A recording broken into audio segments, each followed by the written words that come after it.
शैतानी सुरंग हिस्सा 1। रात की खामोशी में शहर के मुजाफात में एक अजीब सी हलचल मची हुई थी। मेट्रो ट्रैक का काम दिन रात जारी था, लेकिन आज मजदूरों की आंखों में खौफ के साए थे। खुदाई के दौरान जमीन के नीचे एक सख्त धुंध से लिपटा हुआ पत्थर का दरवाजा मिला था, जिस पर अजीब व गरीब निशानात कुंदा थे।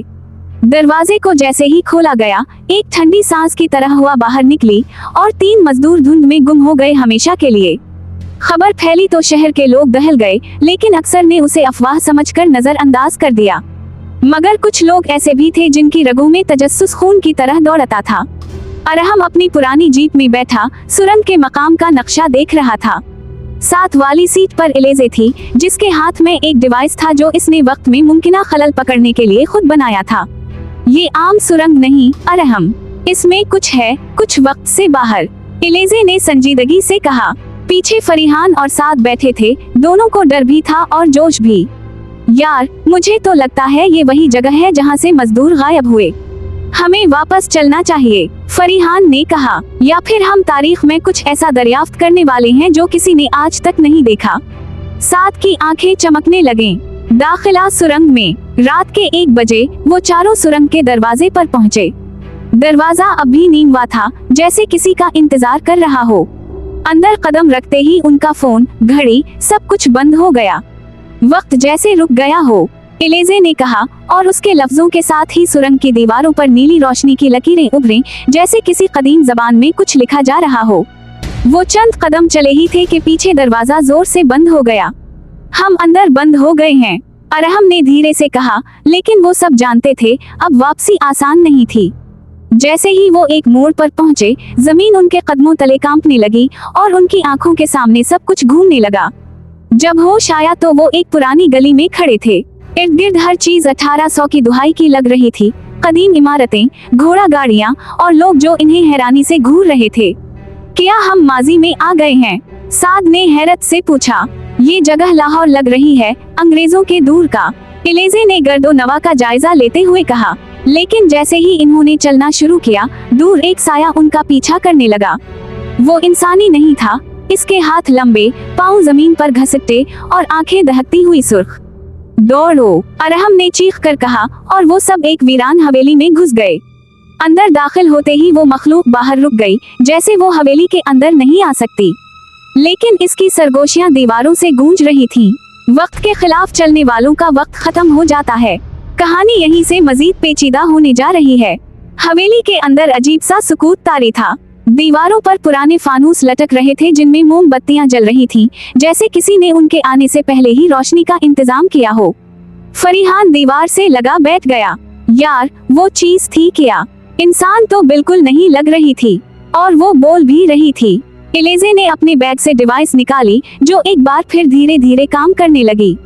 ये जगह किसी मखसूस फ्रीक्वेंसी पर वक्त का दरवाजा खोलती है। हमें वो पॉइंट ढूंढना होगा जो हमें अगले मरहले तक ले जाए। साद ने एक पुरानी अलमारी खोली, जिसमें एक खाक आलूद किताब पड़ी थी।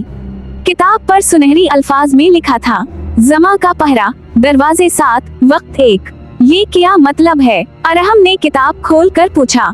इलेज़े ने तर्जुमा किया, इस सुरंग में 7 दरवाजे हैं और हर दरवाजा एक वक्त में खुलता है, लेकिन निकलने का रास्ता सिर्फ एक है। अगर गलत दरवाजे से वापस गए तो हम वक्त में कैद हो जाएंगे, हमेशा के लिए। किताब के अंदर एक खुफिया पेज में वो अलामतें बनी हुई थी जो सुरंग में दिखाई दी थी। जैसे ही इलेज़े ने उन पर उंगली रखी, फर्श लरजने लगा और सब कुछ धुंध में छपने लगा। जब धुंध छुट्टी, वो सब एक जदीद, मसनूई दुनिया में थे। ऊपर आसमान नहीं, बल्कि शीशे की छत थी। नीचे सड़कें नहीं, ट्रैक्स थे जिन पर खुदकार गाड़ियां रवा थीं। ये 2050 है, फरीहान ने हैरत से कहा। अचानक एक रोबोट उनके करीब आ गया। गैर रजिस्टर्ड इंसान दरियाफ्त हुए हैं। वक्त की खिलाफ वर्जी, कोड 778, न्यूरल डिलीट का आगाज। दौड़ो, इलेज़े ने चीख कर कहा। वो रोबोट एक खतरनाक हथियार निकाल चुका था। वो सब एक शीशे के दरवाजे से अंदर घुस गए जहां अंधेरा था।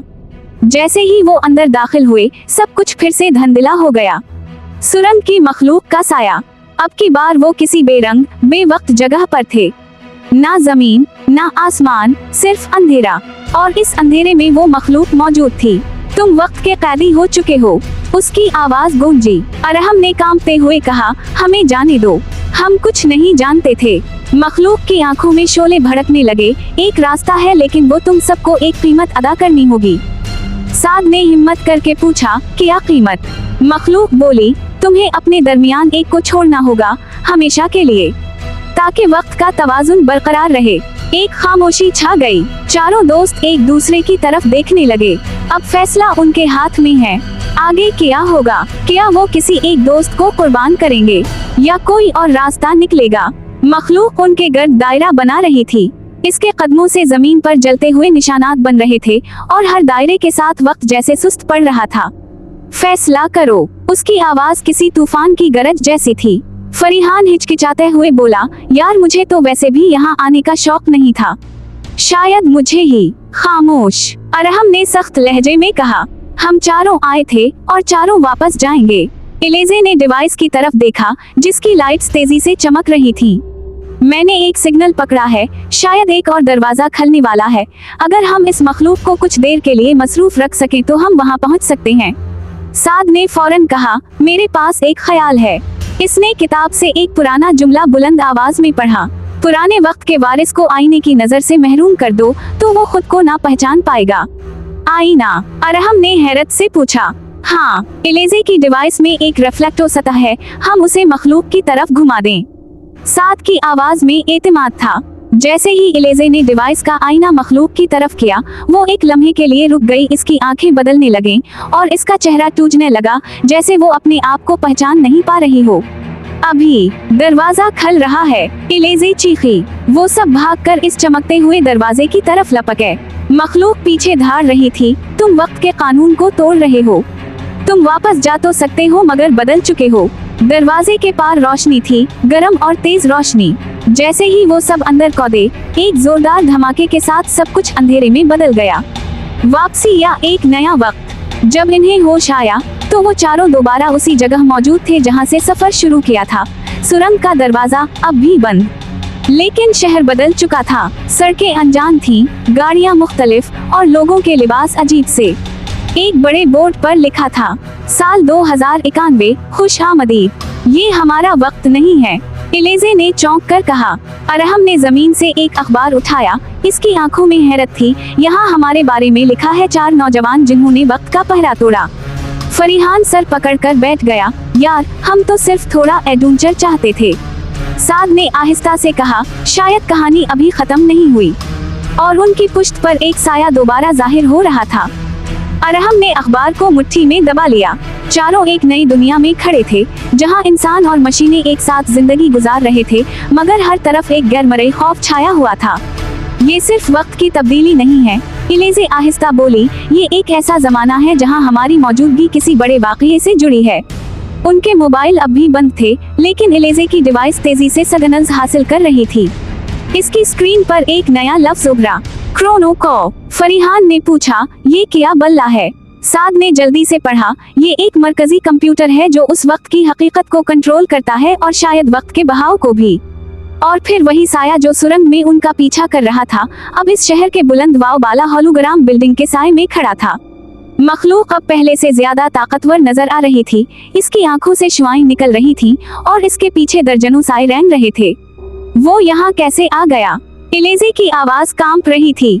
क्योंकि हम वक्त के दायरे से बाहर निकल आए हैं, अब वो हर दूर में हमारा पीछा करेगा, अरहम ने कहा, जब तक हम उसे खत्म ना कर दें। एक जेर जमीन खुफिया तंजीम, वक्त के मुहाफिज, इन चारों से राब्ता करती है। वो उनके आने से वाकिफ थे। तुम वही हो जो सुरंग से जिंदा वापस आए हो, उनके लीडर ने कहा, और अब तुम ही इस मखलूक को रोक सकते हो। इन्हें बताया जाता है कि क्रोनोको, एक पुराना मगर ताकतवर कंप्यूटर, सुरंग से जड़ा हुआ है। अगर वो उसे हैक कर ले तो वक्त के बहाव पर दोबारा कंट्रोल हासिल कर सकते हैं और शायद वापस अपने असल वक्त में जा सकते हैं। मगर क्रोनोको शहर के मरकज में वाक़े टाइम डोम के नीचे छुपा हुआ है और वहां पहुंचने के लिए इन्हें जदीद टेक्नोलॉजी, जहानत और वक्त के फरेब से गुजरना होगा। रात के वक्त वो टाइम डोम के करीब पहुंचते हैं। जगह जगह मशीनी मुहाफिज गश्त कर रहे हैं और हर दरवाजा दी नेशनल असेंबली स्कैन से खुलता है। एलेजे ने एक मसनूई चेहरा परनटर से एक मासिक तैयार किया और साद ने माजी से चोरी की गई कोडर्स इस्तेमाल करके सिक्योरिटी को बाईपास किया। अंदर दाखिल होते ही नीचे एक देव हैकल कंप्यूटर नजर आया जो किसी दिल की तरह धड़क रहा था।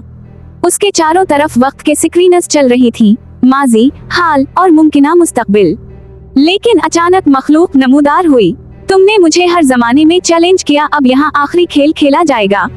अब लड़ाई सिर्फ बचने की नहीं बल्कि वक्त को बचाने की है। क्या ये चार दोस्त क्रोनोको तक पहुँच पाएंगे? क्या वो मखलूक को खत्म कर सकेंगे या वक्त हमेशा के लिए बिखर जाएगा?